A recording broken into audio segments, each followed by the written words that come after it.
আসসালামু আলাইকুম দর্শক, কেমন আছেন? আলহামদুলিল্লাহ ভালো আছি। আমি এখন নতুন একটা জিনিস দেখাবো।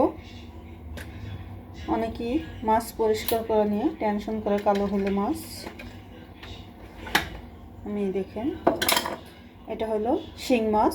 শিং মাছটা এখন আমি পরিষ্কার করব ঠিক এইভাবে। এই দেখেন, শিং মাছটা পরিষ্কার করব।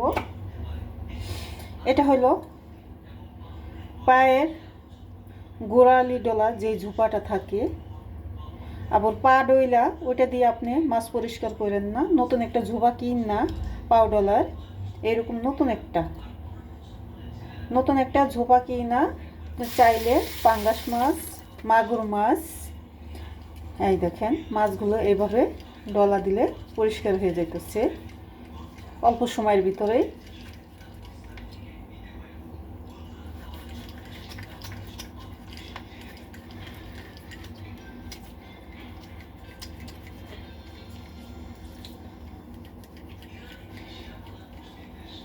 আগে আমরা দেশে থাকতে আমার মা চাচিগো দেখতাম পরিষ্কার করতো মাছগুলো।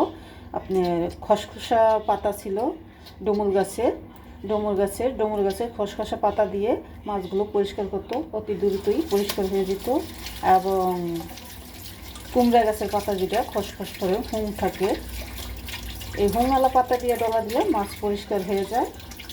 এখন আমরা তো সব কিছুই দিনে দিনে দিন শেষ হইতেছে, আর নতুন নতুন পদ্ধতি আসতেছে। আর সবার বাসায় সবসময় এই গাছগুলো থাকেও না, তাই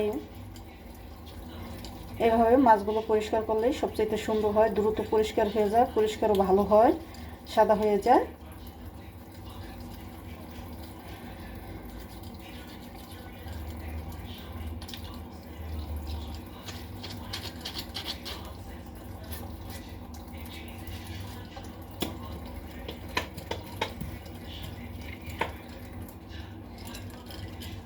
দেখবে আঠাটায় আটকে জায়গা, এটা হলো এভাবে পানি দিয়ে একটু পরিষ্কার করে নিলেই হয়, তাহলে ময়লাগুলো চলে যায়।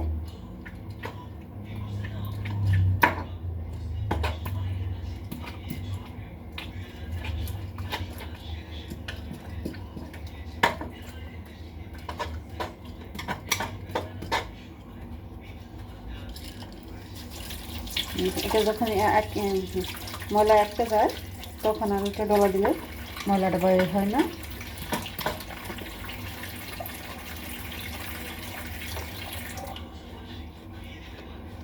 দেখেন মাছটা কত সুন্দর সাদা হয়ে গেল।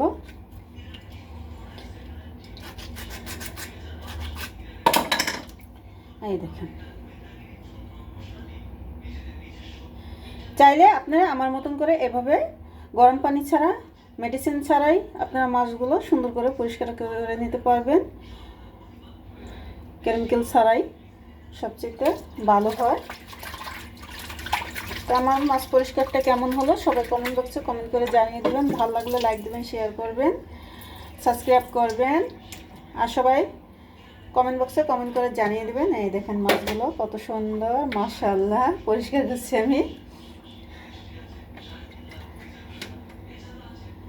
হ্যাঁ দেখেন, আর এই মাছ সাদা না হলে দেখতেও সুন্দর লাগে না, খেতেও ভালো লাগে না।